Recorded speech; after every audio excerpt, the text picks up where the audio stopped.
Definisi kata medis. Hamba Allah yang dirahmati, di poin ke-15 ini kita akan mempelajari lebih jauh tentang medis. Meskipun secara global ya hamba Allah yang dirahmati, para dokter jauh lebih mengetahui tentang hal ini. Medis itu berasal dari kata medicine, medicine, yang artinya adalah obat. Dalam bahasa Arab, obat disebut juga sebagai dawa, ya. Dawaun, berobat, kita kasih istilah tadawa. Nah, penyakit medis ini artinya adalah penyakit yang bisa sembuh dengan medicine, penyakit yang bisa sembuh dengan obat, artinya sifatnya physically. Sedangkan penyakit non medis artinya adalah penyakit yang tidak bisa sembuh dengan obat, hamba Allah. Artinya apa? Artinya biangnya itu non physically. Sekali lagi, biangnya non physically. Nah, obat penyakit medis ini ada beberapa unsur, yang dimana yang pertama adalah medis atau medicine. Kita kenal dengan istilah obat kimia, yang dimana fungsi dari obat kimia itu beberapa diantaranya adalah pertama membunuh sel. Contohnya ketika seseorang kena kanker di kemoterapi, maka kemo itu salah satu fungsinya yaitu membunuh sel. Kemudian membunuh bakteri dan virus. Misal ketika seseorang itu kecelakaan, kemudian kakinya lecet, maka akan dikasih betadine, akan dikasih cairan yang akan bisa membunuh bakteri-bakteri dan virus serta calon jamur. Itu yang pertama, medis. Yang kedua adalah tradisional atau tradisional, yang kita kenal dengan istilah obat alami, yang biasanya ini turun-menurun, biasanya dalam bentuk makanan, akar-akaran, buah-buahan, dan daun-daunan. Sebagai contoh, di desa-desa itu sering kita melihat ada tanaman semacam rerumputan itu yang kita kenal dengan istilah patik emas. Itu kalau bahasa Jawa Tengahnya patik emas. Jadi patik emas ini biasanya digunakan untuk mengobati orang yang keracunan, hamba Allah yang dirahmati. Kenapa? Karena patik emas ini memiliki sifat ketika dia masuk ke dalam perut manusia, maka akan menimbulkan efek seketika dalam beberapa menit. Itu seluruh isi perut itu akan keluar. Jadi orangnya akan diare berat sampai perutnya benar-benar kosong.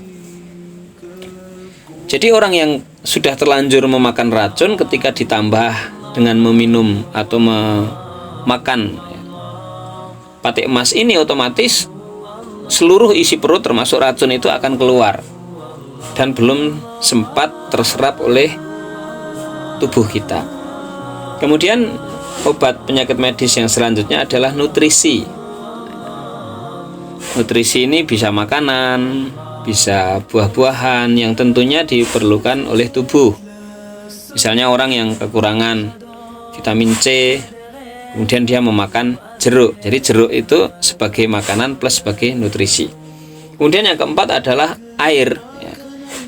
Dengan banyak memasukkan air ke dalam tubuh atau minum, maka ini akan dapat menyembuhkan sakit juga, wahai hamba Allah.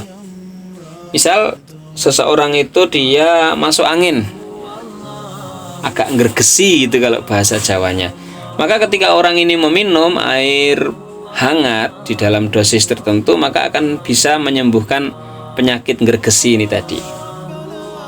Nah, hamba Allah yang dirahmati, maka segala sesuatu dari penyakit medis ini tentu perlu yang namanya spesifikasi atau pengerucutan, ya, yang dimana kaidahnya adalah ketika obat spesifik ketemu dengan penyakit spesifik, maka yang terjadi adalah kesembuhan atas izin Allah Subhanahu wa Ta'ala.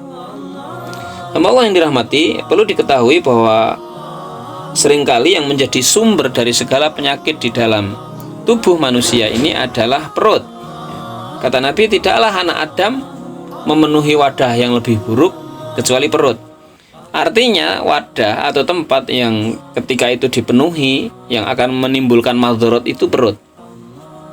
Maka cukuplah bagi anak Adam, kata Nabi, memakan beberapa suapan itu hanya untuk menegakkan punggung saja, jangan sampai kenyang ya.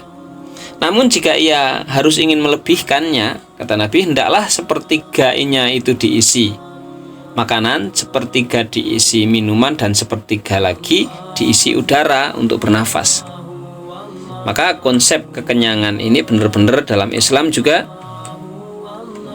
diperhatikan. Jangan sampai orang itu makan sehingga terlalu kenyang. Yang terakhir yang perlu kita ketahui dalam kita berobat, tentu tidak bisa meninggalkan yang namanya ahli atau tabib ya. Kata Allah Subhanahu wa taala, "Wa ma arsalna min qablik illa rijalan nuhi ilaihim fas'alu ahla dzikri in kuntum la ta'lamun." Kata Allah, dan kami tidak mengutus sebelum kamu kecuali orang-orang lelaki yang kami beri wahyu kepada mereka, yaitu para nabi. Maka bertanyalah, kata Allah, kepada orang yang memiliki pengetahuan jika kamu tidak mengetahui. Jadi jangan gambling dalam memberikan obat kepada orang yang sakit.